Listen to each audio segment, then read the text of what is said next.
Coucou, j'espère que tout le monde va bien. Je me cale. Ça fait un petit moment que j'ai pas fait de vidéo YouTube. Et je suis même en mode, je sais plus comment on fait, tellement c'est... Mais j'ai quand même envie de... Et c'est toujours aussi difficile d'ailleurs de regarder dans les yeux et de me regarder moi.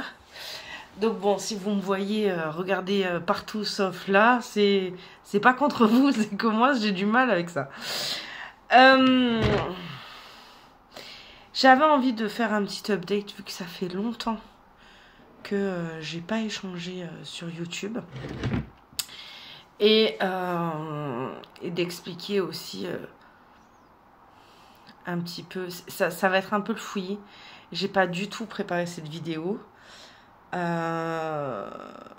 Mais autrement je la fais pas, donc j'ai dit c'est quoi, je vais la faire et puis ça sera un peu plus naturel et authentique que les dernières vidéos où j'ai essayé de faire un script et de dire ce que j'ai à dire, mais voilà, je sais que ça fait pas forcément moi-même et voilà. Et d'ailleurs, il y a une vidéo là aussi prochainement que j'ai envie de faire. Et donc, ça va être à la suite de celle-là. Donc, voilà. Donc, pour petit rappel, je m'appelle Aurélie Auger. Je suis coach de vie. Je suis coach de vie depuis à peu près 5 ans, je dirais. Je mets pas forcément... une date parce que ça a été tout un processus et ça a été tout un cheminement et pardon, j'ai des notifications et en fait au début j'avais pour expliquer un peu en cas je vais parler justement un peu de ça, de tout mon cheminement professionnel vu que j'ai pas fait de vidéo vraiment là-dessus. Moi, j'ai fait des études de collaborateur d'architecte, mais je voulais être infographiste. Et pour aller dans l'école où je voulais aller, donc qui était à Antibes, j'ai fait de l'internat. Pour faire les études que je voulais, il fallait aller dans une école et pour passer, pour avoir les diplômes, bref, il fallait que je fasse ou l'art plastique et j'ai pas réussi à passer, ou faire brevet technique de collaborateur d'architecte. J'ai beaucoup aimé, mais c'est pas du tout un métier qui me plaît. Après, j'adore l'architecture, j'adore la décoration d'intérieur. Il y a plein de choses qui m'ont permis de grandir et d'évoluer dans ma vie. Avec ce que j'ai appris, mais pour autant c'est pas un échec parce que vraiment j'ai tellement appris de ces 3 années, puisque j'ai été 3 ans en internat, 3 ans en Antibes et normalement c'est sur 2 ans, mais j'ai redoublé ma dernière année vu que j'ai pas eu mon examen et il fallait que j'ai mon examen pour passer à la suite, sauf que j'ai pas fait de suite. Parce que j'ai pas réussi les concours. Mais pour autant, je suis quand même restée dans l'infographie et dans l'architecture. C'est-à-dire que j'ai appris à l'endroit où je faisais de l'infographie. Donc on faisait des cartes de visite, des faire-part. Donc je sais faire des faire-part de mariage, des cartes de visite. Tout ce qui est format écrit, je peux. Là, par exemple, j'ai une amie qui va se marier. Je peux lui faire ses menus, ses faire-part, ses petites étiquettes sur les tables de mariage. Enfin, tout ça, je peux le faire. Voilà. Donc j'ai travaillé dans des endroits où on faisait tout ce qui était photocopie,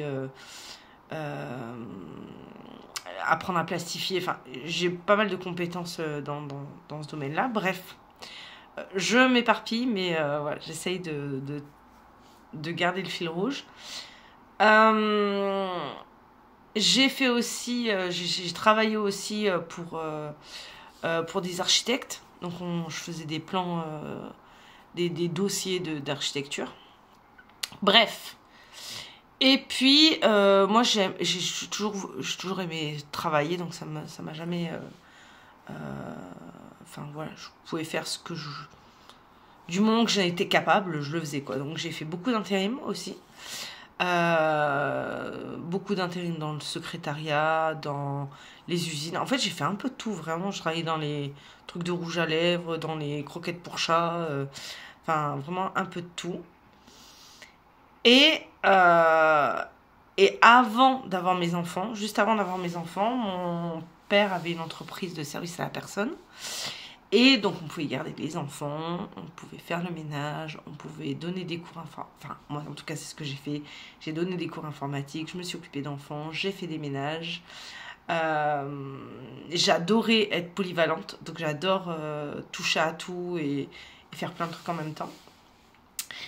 Et donc, c'est mon côté multipotentiel. Et donc...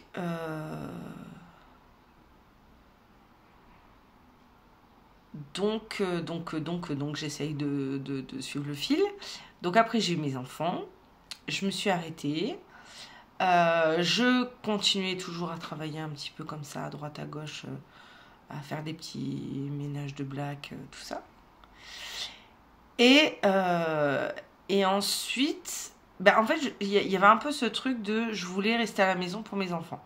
Donc c'était important pour moi de prendre le temps, quand ils étaient petits, d'être là pour eux. En plus, je les ai allaités, donc j'ai allaité pendant 7 ans. Donc déjà, pendant 7 ans, ils étaient quasiment tout le temps dans mes pieds, dans mes pattes. C'est fou comme à l'époque, j'étais en mode « Ah, laissez-moi tranquille !» Alors que maintenant, ils sont libres et je suis plus en mode « Faites-moi des câlins !» Donc c'est fou tout ce qu'on peut vivre, les opposés qu'on peut vivre. Bref. Bon, en fait, c'est une vidéo de vous apprenez à me connaître. Voilà, je suis en train de me dire, voilà, c'est un peu, on va juste traiter le sujet du travail, mais ça vous permet de connaître aussi mon fil rouge. Bref, et donc je m'occupais des enfants, sauf qu'à un moment donné, en fait, j'en ai eu marre parce que financièrement, ça allait pas. Qu'on galérait beaucoup et que je voulais pas de ça pour mes enfants et pour ma vie et c'est là que j'ai commencé à connaître le marketing de réseau et à me dire mais ça peut être vraiment génial si je suis à la maison et que je travaille de la maison. Donc j'ai fait je crois que j'ai fait 4 marketing de réseau. Mais le plus où j'ai été, c'était avec Kitworks. Et ce que j'ai aimé dans les marketing de réseau où j'étais, c'est que j'essayais de m'entourer de gens qui sont déjà en haut. Parce que moi, j'avais bien pris conscience qu'en fait, c'était une répétition de choses qu'on se disait les uns les autres. Et que si c'était mal répété, c'était mal appris et c'était mal... Bref. Donc j'ai eu beaucoup de chance parce que... j'étais dans le noyau haut et donc je pouvais apprendre les choses rapidement et le moins sans filtre en tout cas. Et puis j'ai eu envie apprendre le marketing de réseau, apprendre ce que c'est d'être dans l'entrepreneuriat. De voir qu'en fait le salarial et l'entrepreneuriat c'est complètement différent. Je ne connaissais pas du tout, je connaissais que le monde du salariat. Donc pour moi c'était un nouveau monde qui s'ouvrait à moi. En plus en même temps j'ai découvert le développement personnel et la spiritualité. Donc pouf, il y a eu, ça a fait un effet popcorn. Il y a vraiment eu plein de prises de conscience. Mon état d'être a énormément changé parce que entre ce que j'étais et ce que j'attendais de moi et ce que je voulais être, il y avait un monde entier en fait entre les deux. Donc, d'ailleurs j'avais commencé, je crois que les premiers trucs que j'ai commencé à faire pour essayer de changer qui j'étais, c'était d'écrire des pensées positives. Je me rappelle, j'avais, je crois, 4 feuilles recto verso et j'avais écrit sur mon mur que des pensées positives. Et parce que je voulais transformer ma vie, je voulais changer ma vie, j'avais bien vu que il fallait changer quelque chose, mais je ne savais pas quoi. Donc il y a plein de choses que j'ai voulu changer. Et donc j'ai commencé avec le marketing du réseau à monter des équipes, donc à être un leader dans l'équipe où j'étais. Donc c'est moi qui expliquais tout ce que ma marraine m'expliquait. Ben moi, c'est moi qui le répétais aux 50 personnes qui étaient sous moi. Et j'ai beaucoup aimé cette expérience. D'ailleurs, ça me manque le côté leadership que j'ai du mal aussi à remettre en avant. Et c'est pour ça aussi que je fais ces vidéos YouTube, parce que j'ai envie de me voir, enfin j'ai envie de vous montrer des parts de moi que je découvre en fait, parce qu'avant je m'autorisais pas à être cette personne, je me permettais pas le droit d'être cette personne, notamment dans le côté leadership, dans le côté je me montre et je suis visible. Parce que je me suis rendu compte qu'il y a une grosse part de moi qui adore le côté...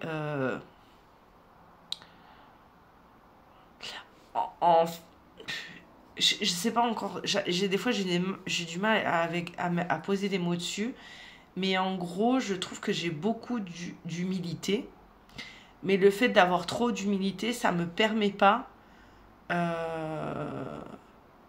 de mettre en avant mon ego ou mon côté leadership, parce que j'ai toujours peur de mal faire, de mal dire, de mal transmettre ou de mal ou voilà, qu'on me suive pour les mauvaises raisons, et bref, et en tout cas c'est assez difficile pour moi. Mais voilà, je pense qu'au fil des vidéos, je vais mieux vous expliquer, vous comprendrez peut-être mieux aussi qui je suis. Bref, donc ça a quand même très bien marché. J'étais très contente des équipes que j'avais montées, de ce que j'avais appris, ce que j'avais compris. Mais c'était encore trop douloureux par rapport à ce que j'attendais de moi.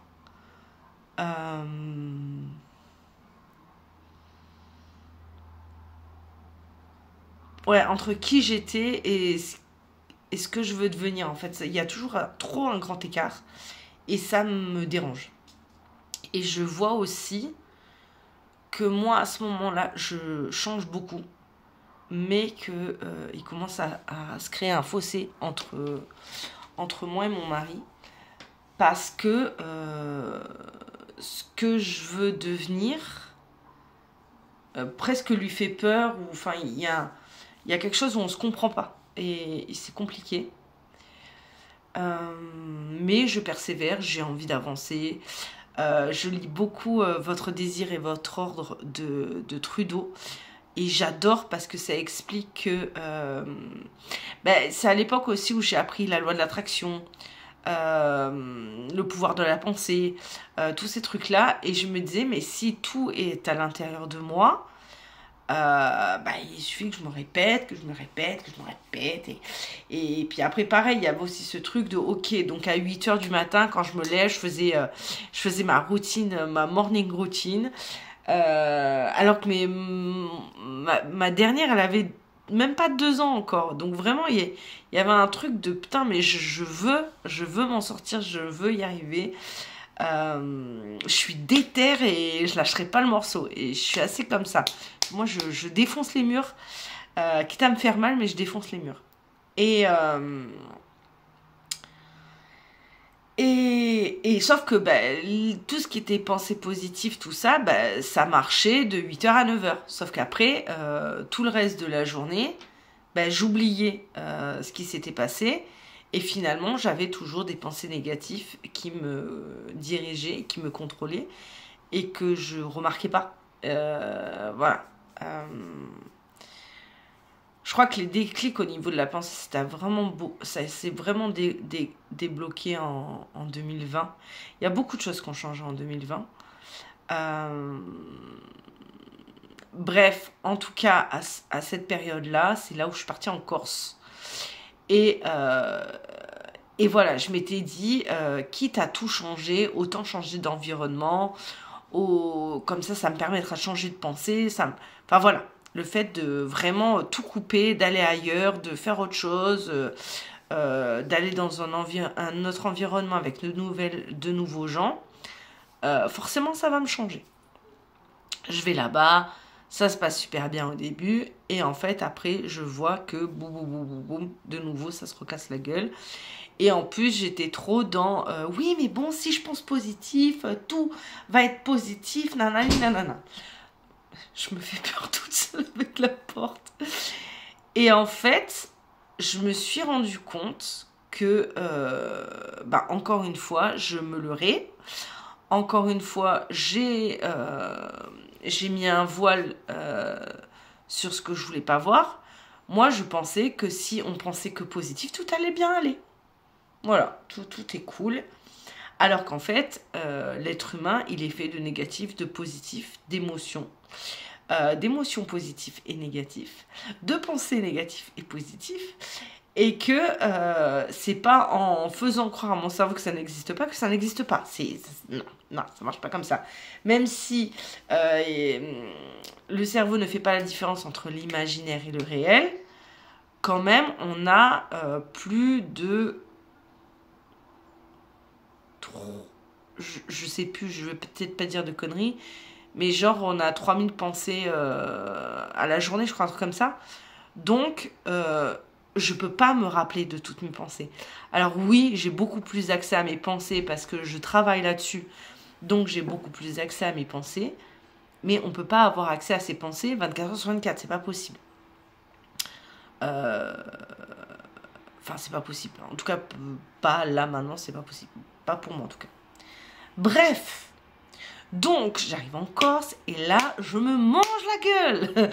Là, il y a plein de choses qui se passent mal.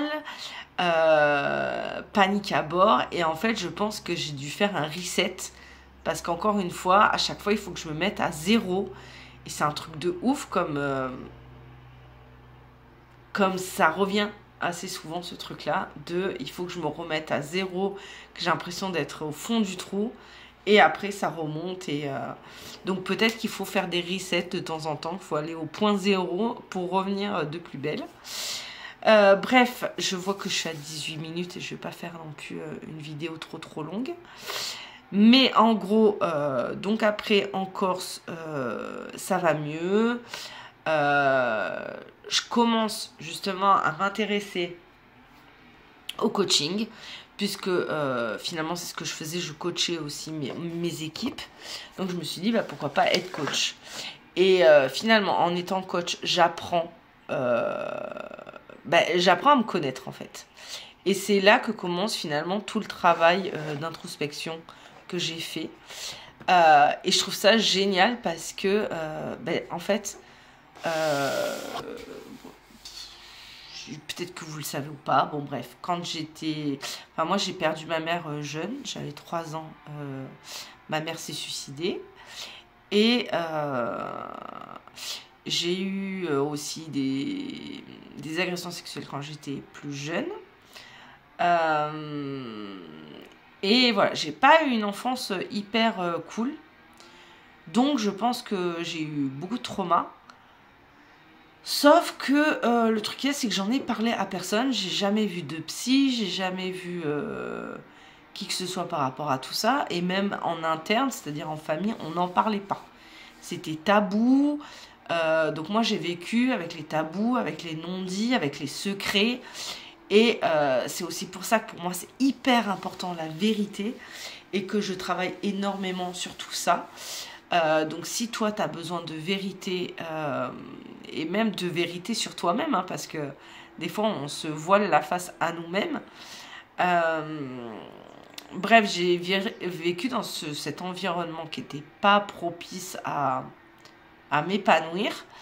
Donc je pense qu'en fait j'étais énormément dans mes pensées, mais tout le temps dans mes pensées. Ce que je suis de moins en moins. Parce que j'ai envie d'être dans mon cœur et que pour moi la vérité elle est dans le cœur, elle n'est pas dans le cerveau. Parce que le cerveau c'est comme ChatGPT en fait, il n'a pas toutes les données et donc il va te donner il va te donner les réponses que t'attends dans ta tête. Mais dans ton cœur, c'est pas ça que... Le cœur, il a pas de... Comment expliquer? Le cœur, il y a les émotions, il y a... C'est pas forcément cohérent. Alors oui, là, dans la tête, c'est comme ça. S'il y a A plus B égale AB, j'en sais rien, peu importe. Le cœur, il fonctionne pas comme ça. Bon, bref, on s'en fout. Petite parenthèse. Tout ça pour dire quoi? Que, donc encore, ça, après, ça allait mieux. J'ai repris aussi ma morning routine. Donc, je sais pas si tu connais les 5 Tibétains. J'adore faire cette discipline. C'est comme des 5 postures de yoga. Je lis un livre le matin, je m'écoute une petite méditation ou des pensées positives. Voilà, je le fais pas tout le temps, hein, mais de temps en temps, voilà, je me remets à faire ça. J'aime bien. Bref, donc encore ça se passe bien, mais quand même on veut rentrer. Donc on décide de rentrer, mais là de nouveau... on passe par des épreuves hyper compliquées. Notamment trouver un logement quand on n'a plus de... Parce que moi à l'époque je ne travaillais plus. Et mon mari, il travaillait mais à droite à gauche, pas forcément déclaré. Donc trouvons un appartement en plus en sachant qu'en Corse j'étais dans une maison, dans la forêt. J'ai une liberté d'être qui était incroyable. J'avais pas de voisins, j'étais dans la forêt, dans la nature, j'avais les montagnes en face de moi, enfin c'était un truc de dingue. Et sauf que quand je suis rentrée, je me suis dit mais je ne peux plus aller en appartement, on va faire comment? Et là, on a trouvé... alors moi j'avais déjà vécu en camping, donc on a vécu en camping, donc à Pierrefeu-du-Var, et on devait partir pendant la période du Covid, sauf que avec la période du Covid, on a pu prolonger, qu'au final, dans ce camping il s'est passé des trucs mais incroyables, improbables. J'ai aussi, en me reconnectant à qui je suis, j'ai eu besoin de me déconnecter de ma famille adoptive, parce que mon père s'était mis avec quelqu'un qui a toute une famille avec elle. Et pour retrouver qui j'étais, j'ai eu besoin de sortir de tout ça. Parce que je voyais bien qu'on n'avait pas les mêmes valeurs, les mêmes façons de fonctionner. Et que je me perdais en fait. Si je restais avec eux et si j'essayais d'être qui j'étais avec eux, je ne me serais pas retrouvée. Et toutes ces épreuves m'ont permis... Alors, ça a été hyper dur quand même. J'ai eu des épreuves vraiment pas faciles. En même temps, mon système a hyper l'habitude, donc c'était pas un problème pour lui. Mais voilà. Donc Donc je suis restée en camping, ça m'a beaucoup plu.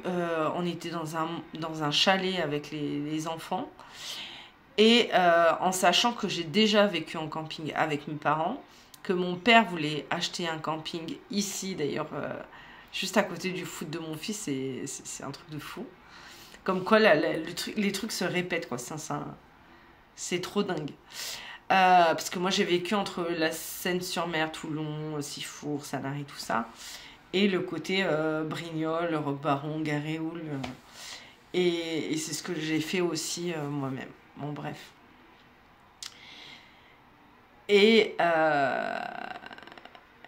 qu'est-ce que je voulais dire? Donc j'ai adoré passer le confinement dans le camping, parce qu'en fait on était tous ensemble et on était libres, et j'ai pas eu l'impression une seule fois que j'étais enfermée. Donc ça a été vraiment un vrai kiff. Et c'est à cette période-là aussi que j'ai appris vraiment à me connaître, à me dire, mais en fait, je suis qui?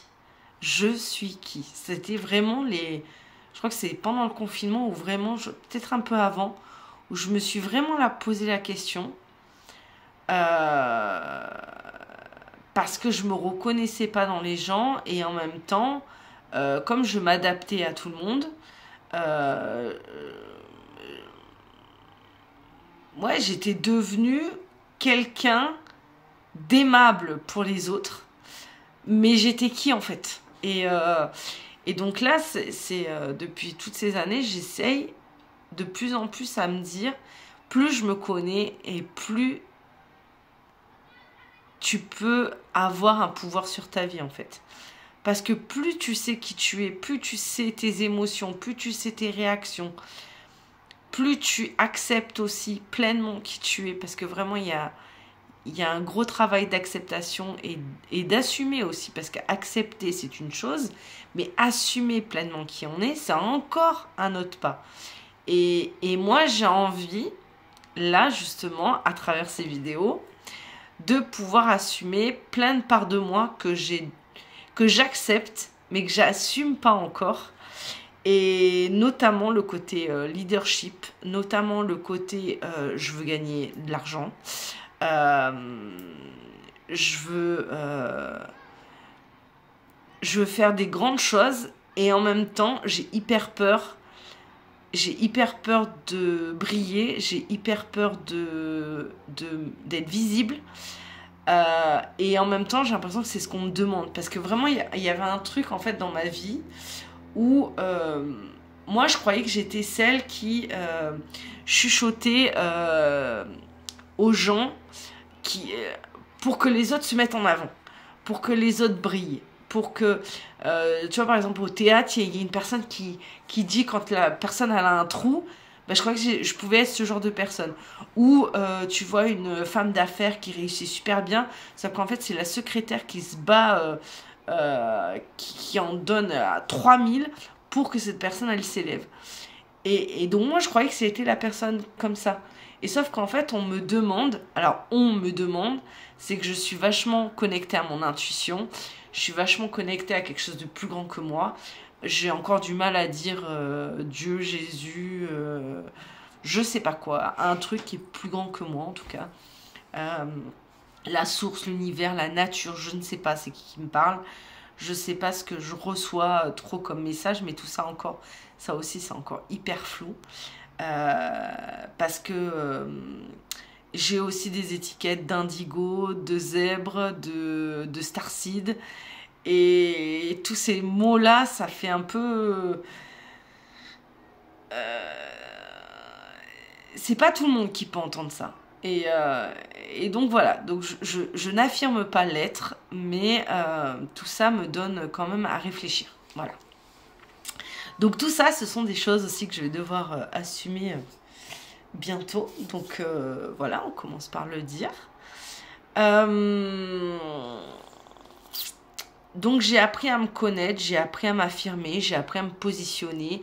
J'ai appris que tout ce que je cherche à l'extérieur est à l'intérieur de moi. Donc je me suis beaucoup introspectée. Avant j'étais beaucoup dans le stress. Maintenant je suis beaucoup dans la paix. J'étais beaucoup dans la rapidité. Maintenant, je suis dans la lenteur. Je suis en accord avec qui je suis, ce que je fais. Je ne mens plus, mais vraiment je n'ai plus envie de mentir. C'est pas que je mentais, hein, mais des fois, voilà, je m'arrangeais à ma sauce pour encore une fois, pour être aimée, pour qu'on m'accepte, parce que j'avais peur d'être rejetée, parce que j'ai beaucoup été rejetée, j'ai beaucoup été abandonnée. Donc pour pas ressentir de nouveau tout ça, j'arrondissais les angles et tout ça. Alors que maintenant, je m'en tape en fait. Je peux être gentille, mais je peux être méchante. On m'a fait du mal et j'arrivais pas à moi-même faire du mal. Moi, c'est pas grave, on me fait du mal, on marche dessus et tout ça. Mais moi non, c'est pas grave. On peut, vu que je suis gentille, on peut. Mais en fait, où on peut. C'est n'importe quoi. Bref, je vais couper. J'ai réfléchi parce qu'après ça va être trop long. Et en même temps, j'ai quand même pas fini mon histoire. Je sais pas quoi faire. Et puis bon, là, je te laisse du temps, hein, en plus. Bon, je vais essayer de conclure. En gros, j'ai fait beaucoup de métiers. J'ai découvert le métier de coaching grâce au marketing de réseau. Mais le coaching m'a permis d'apprendre à me connaître, à savoir qui je suis. Ça m'a appris, encore une fois, à sortir des cases. À arrêter d'avoir le masque de la fille gentille, de la fille qui est aimée de tous, de la fille qui se fait jamais rejeter, de la fille que tout le monde aime, que je voulais plaire à tout le monde. Moi, j'étais à fond people pleaser, j'étais à fond à servitude. Et tous ces conditionnements à un moment donné, en fait, j'étais dans une cage dorée et j'arrivais plus à sortir de ça, en fait.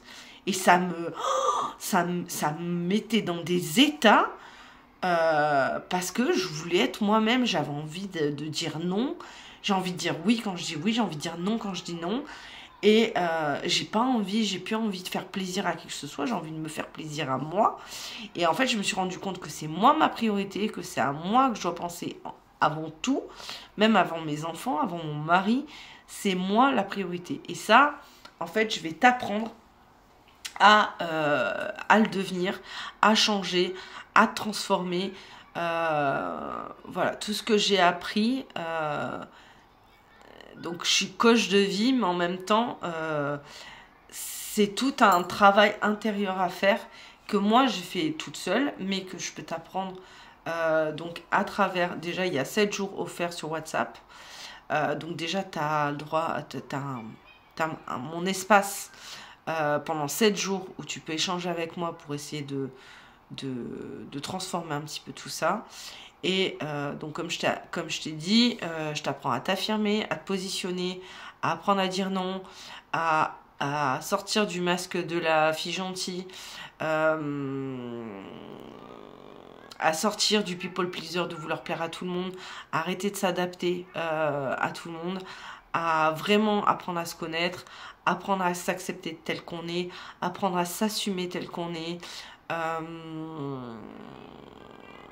Voilà un petit peu tout ce que je t'apprends à être. Et de plus en plus, en fait j'ai vraiment ce besoin d'aider les femmes. Et sache que, donc là pour te teaser la vidéo suivante, je vais te lire un texte de ChatGPT où j'ai demandé quelle était la définition derrière mon nom et mon prénom, donc OG Aurélie. Et je trouve ça génial parce que tellement je me connais maintenant, je me rends compte que finalement tout le travail que je fais pour les femmes, donc pour qu'elles arrêtent de s'oublier et qu'elles pensent à elles-mêmes, qu'elles arrêtent de sortir un peu de l'épuisement, de l'oubli, de je sais pas qui je suis perdue, où est ma place, tout ça, tout ça. Et ben dans mon nom et mon prénom, en fait, il y a écrit ma mission de vie, et ma mission de vie, c'est exactement celle que j'ai en ce moment. Et sauf que je vois bien que j'ai encore du mal avec le côté vidéo et certaines parts de moi qu'il faut que j'assume pleinement en vidéo, parce que j'arrive à le faire dans la vie, mais j'ai encore du mal avec ça. Donc voilà, et bah écoute, je te dis à la prochaine vidéo où je te parlerai de mon nom et mon prénom et de ma mission de vie, qui est d'aider les femmes à se réaligner à qui elles sont vraiment. Et voilà, donc j'ai hâte à la prochaine vidéo. Je te dis, je t'embrasse. Je t'invite à laisser des commentaires si tu veux en savoir plus.